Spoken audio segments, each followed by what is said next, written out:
बदायूं लोकसभा के विभिन्न क्षेत्रों से आए हुए हमारे नौजवान साथी, सम्मानित बुजुर्ग एवं आई हुई माताएं, बहनें, पत्रकार साथियों, सबसे पहले मैं आए हुए सभी हमारे साथियों का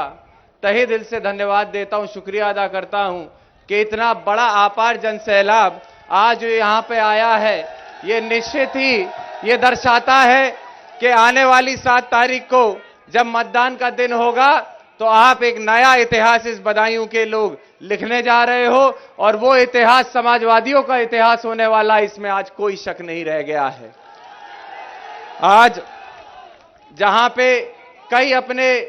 साथी जो हमसे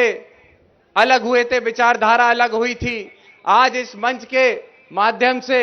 समाजवादी पार्टी के साथ जुड़ने का काम किया है। मुझे विश्वास है जितने भी हमारे साथी यहां बैठे हुए हैं, आज भाई रचित गुप्ता हो, हाजी जी हो, सादा फातिमा जी हो और कई अन्य साथी हैं जो यहां नहीं, हमारे मंच से नीचे होंगे जो जुड़े हैं, मुझे पूरा विश्वास है कि इस बार एक बड़ी तादाद में आप लोग समाजवादी पार्टी को यहां से जिताने का काम कर रहे हैं। साथियों, जहां ये लोकसभा का चुनाव एक आम चुनाव है, वहीं ये लोकसभा का चुनाव हमारी आपकी ताकत, हमारे आपके अधिकार, संविधान बचाने का चुनाव भी है। याद रखिएगा कि आज जिस परिस्थितियों में सरकार हो या फिर जो नुमाइंदे हैं सरकार के, वो जिस तरीके से काम कर रहे हैं, जिस तरीके से एक पक्ष के काम हो रहे हैं, विपक्ष पे दबाव बनाया जा रहा है,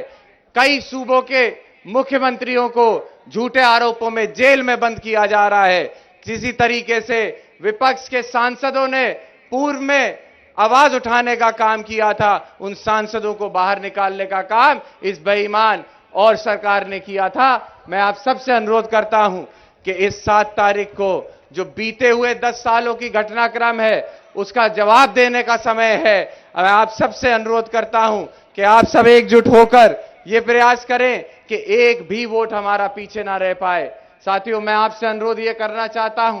कि आज जिस अपार जनसमूह यहां उपस्थित है, आप सब लोगों की एक जिम्मेदारी है, जिस जोश से आज आप यहां इस कार्यक्रम में आए हैं, उतने ही जोश से अपने पोलिंग बूथ पे अपने एक एक बूथ के साथियों से मिलकर वोट डलवाने का आप लोग काम करें। जितनी बड़े अपना वोट का अंतर होगा, उतनी बड़ी आपकी जीत होगी और इस सीट को जो इतिहास रहा है यहां का, आज मैं इस मंच के माध्यम से श्रद्धेय नेताजी को भी याद करना चाहता हूं। आप सबका बहुत पुराना रिश्ता रहा है और मैं अपने आप को बहुत खुशनसीब समझता हूं। हम दूसरी पीढ़ी हैं जिसको मौका मिला है इस बदायूं की उस जनता का सेवा करने का, जिसको कभी नेताजी ने सेवा की थी, जिनको कभी नेताजी ने आगे बढ़ाने का काम किया था, आदरणीय प्रोफेसर साहब ने बढ़ाने का काम किया था। भाई धर्मेंद्र यादव को आपने एक नहीं 2-2 बार सांसद बनाया और मुझे खुशी है ये कहते हुए कि केंद्र में जब समाजवादी की सरकार थी तो जो हजारों करोड़ की योजनाएं आपने बदायूं में देने का काम किया राष्ट्रीय अध्यक्ष जी,